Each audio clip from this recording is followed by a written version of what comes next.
What's up, catfish fans? So we're back. Was actually going to try to fish today, but it's been storming off and on all day long. It's nearly 3 o'clock now.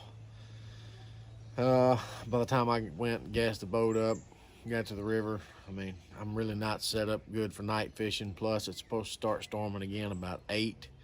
So I think the fishing's shot for today, possibly even for tomorrow. They've got thunderstorms in for tomorrow.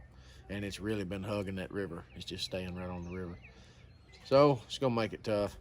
So what I figured I'd do is come back out and work on the boat project. I think today I'm gonna focus on getting the rest of the floor out, getting these side panels off. And then come Monday, I'm gonna make some arrangements to get the diamond plate sheets to start putting the floor back in, and the diamond plate sheets to build the compartments that I'm gonna have across the back. I think I actually found the guy that I'm gonna buy adjustable T-bars from on Facebook. I don't remember his name right now, but I'm gonna contact him tonight, and when I get those bars in, I'll do a review video. They look great, and they're way cheaper than most of them that's out there on the market, so I think maybe that's gonna work out. But all right, let's dive right in. I'm gonna get some tools together and get in here and start tearing her apart. All right, so the best I can tell, first thing I'm gonna have to do is start pulling these screws out down this rail along the top on the inside to get these side covers off. So I guess that's a good starting point.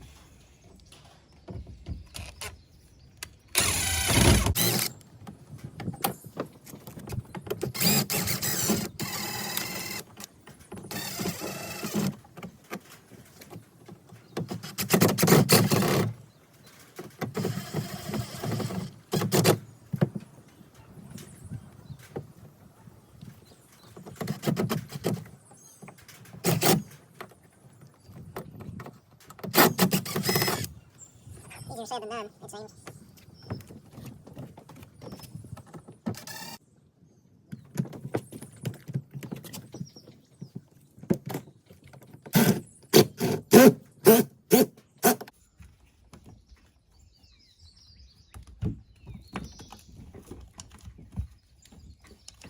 Seems that whoever assembled most of this stuff just stripped all the screws out and left it at that.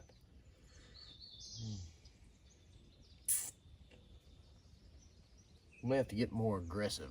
We have to try a more aggressive approach. Maybe a hammer and some pry bars. That may be the way to go. When they connected the controls to the side of the boat, they just stripped both of those screw heads out. Just hammer it on them. So.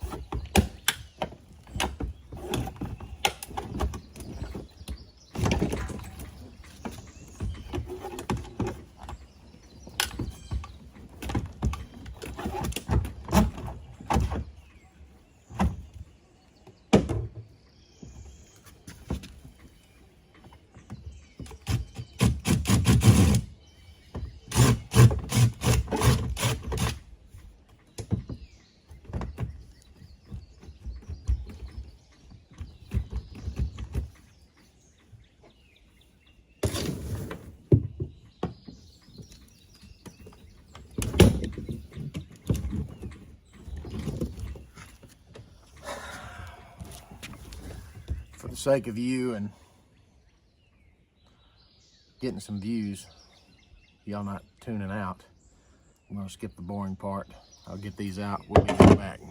Just so you understand kind of what I'm dealing with this project, whoever put the last floor in this boat used every kind of screw on the market, literally. There's flathead, square bit, star bit, Torx, whichever you want to call them, Phillips. Have I already said flathead? Sure I did. And even the occasional rivet mixed in. So it makes it a little frustrating, to say the least. But anyway, back to it. Where does one even find square head screws anymore? And why would you use them?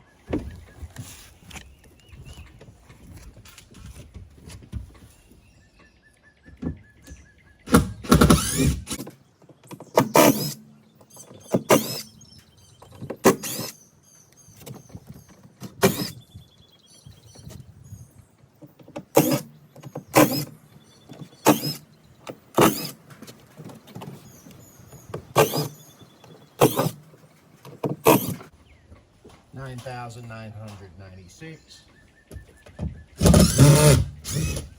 9,997.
Back to Torx head bits again.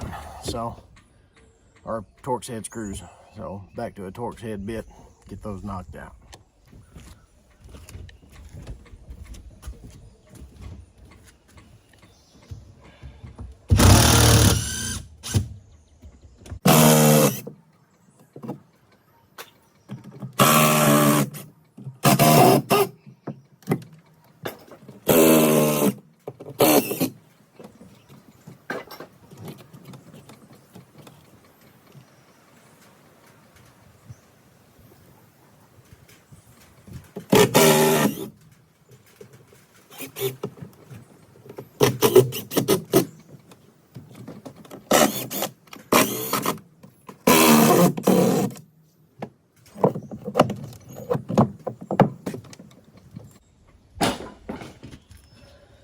I can feel the structural integrity going down with every board I remove.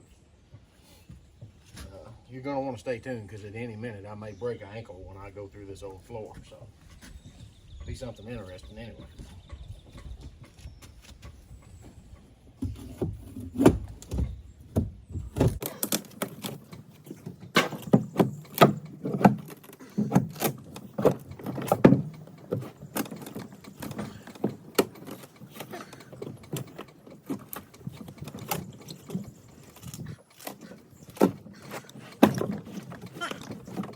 Had one screw that ran into a hole in the run. There was no way that floor was holding at that time.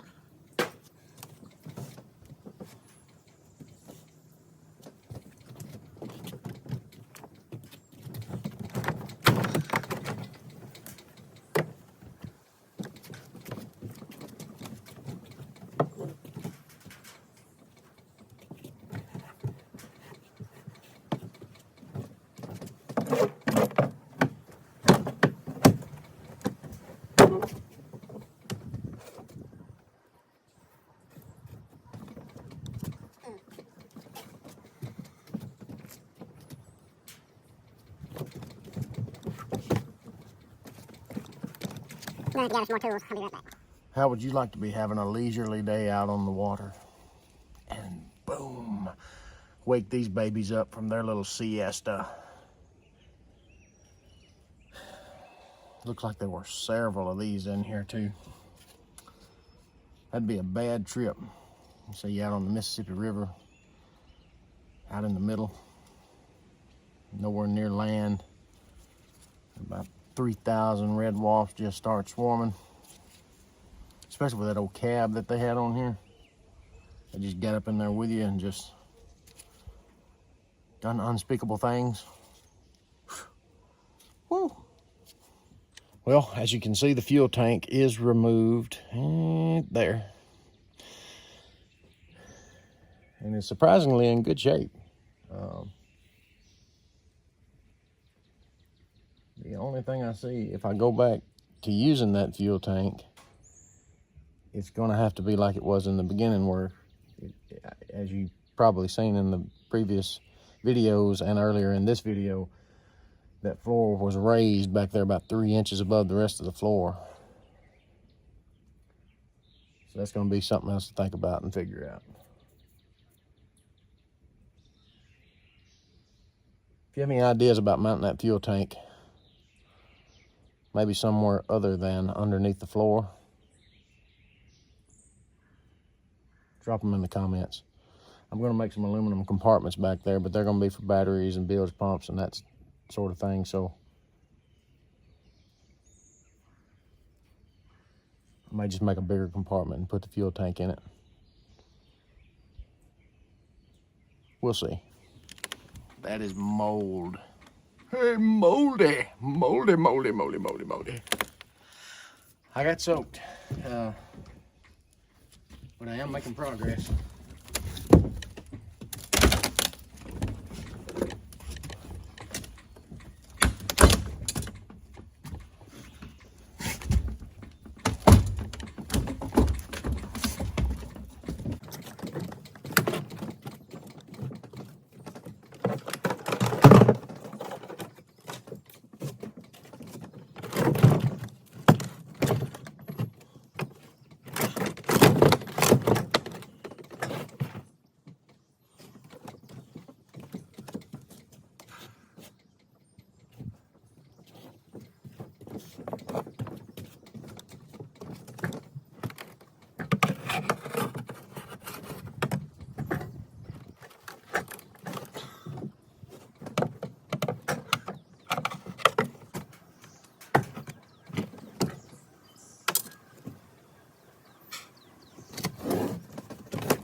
Tell you what,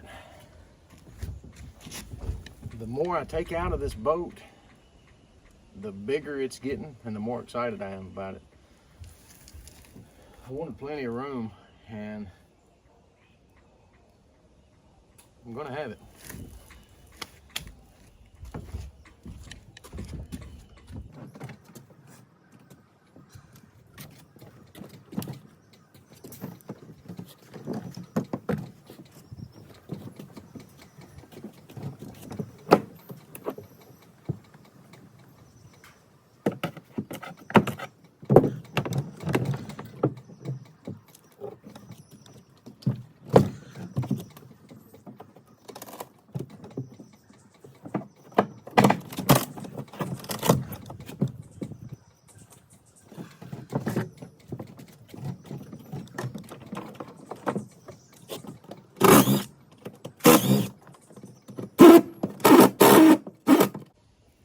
Well, got the sides tore out, the fuel tank removed. We're to a point now to where I got to drill all the rivets and bring the old floor out. Hopefully in the next video, we'll have the material for the new floor. I'm not going to pull this old floor out until I have the material so I can make marks with what I pull out, if I can salvage it. It's so rotten it may just crumble. But that's going to be my plan. So that's going to be all for this one. In the next one, we'll be removing the old floor, cleaning everything up, putting in new foam, laying the new diamond plate floor. And then beyond that, we'll be working on the rear compartments. Those are going to be out of diamond plate as well. But anyway, I appreciate you watching. See you in the next one.